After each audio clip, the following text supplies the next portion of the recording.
तर आजचा हा मेकअप मी पूर्णपणे गाडीतच केला होता आणि हा प्लॅन अचानक भयानक मध्ये झाला होता. रात्रीच्या 2 वाजता माझ्या फ्रेंड्सने मला पिक केलं आणि म्हणाले आपल्याला जायचंय, जिथे मला 2 वर्षापासून जायचं होतं, आणि साडी घालून निघाले, ते पण विदाऊट मेकअप. बघू शकता तुम्ही माझा फेस, बिना मेकअपचे मी निघाले. आणि तसं पण माझ्या फ्रेंडने सगळं सामान माझं पॅक केलं होतं, अर्धा निम्म.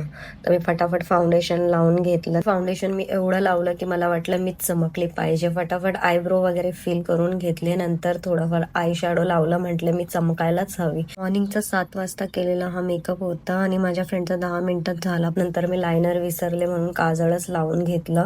तेवढं तर मला जुगाड करता येतोच. माझी फ्रेंड म्हटली तुझं पूर्ण सामान घेतलंय, पण भाई तिने फक्त अर्ध्यापेक्षा पण अर्धा घेतलं. बिकॉज तिला माहिती आहे आमचे 90% प्रोडक्ट तर सेमच आहेत, म्हणून तिने भाई तिला वाटलं मनाला तेवढंच घेतलं वाटतंय. तर मी फटाफट मस्कारा लावून घेतला, लिप लायनर, पेन्सिल, नंतर थोडेफार लिपस्टिक लावली, पावडरने मस्तपैकी मेकअप सेट करून घेतला. आणि काय माहिती मध्ये मध्ये कोणते 5 क्रॅक जोक मारत होती म्हणून मला खूप हसायला येत होतं.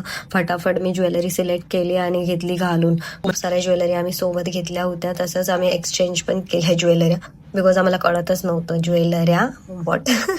ज्वेलरी एक्सचेंज केली आणि त्यानंतर मस्त मेकअप फिक्सर लावून घेतला. तिचा जो न्यू होता, तुम्हाला माहितीच आहे, तिने माझे प्रोडक्ट्स भरलेले, ते पण अर्धे अधुरे. आणि मग मी नथ घालून घेतली. मस्त बघत होते फ्लेक्स करून कसं वाटतंय. नथवर भाई वेगळाच. आणि नंतर टिकलीने तर लुकच चेंज होतो.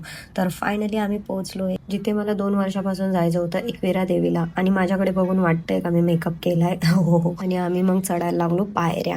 हो, आजी एवढ्या फास्ट चढत होत्या ना पायऱ्या, खरंच मला असं वाटलं या एज मध्ये मी एवढ्या पायऱ्या चढेल. मग आलं मंदिर. वाव, मंदिराला बघून एवढं छान वाटलं आणि देवीचं दर्शन घेऊन तर खरंच खूप भारी वाटलं. आमचं 10 मिनिटातच दर्शन झालं. मी तर जाम खुश झाले. येताना पण पायथ्याला मंदिर लागतं देवीचं, तिथे पण जा, खूप सुंदर आहे. आणि नंतर भूक लागली म्हणून मिसळ आणि डोसा आम्ही खाल्ला. नंतर मी कुठे गेले हे मी तुम्हाला पार्ट 2 मध्ये सांगते. Okay, bye.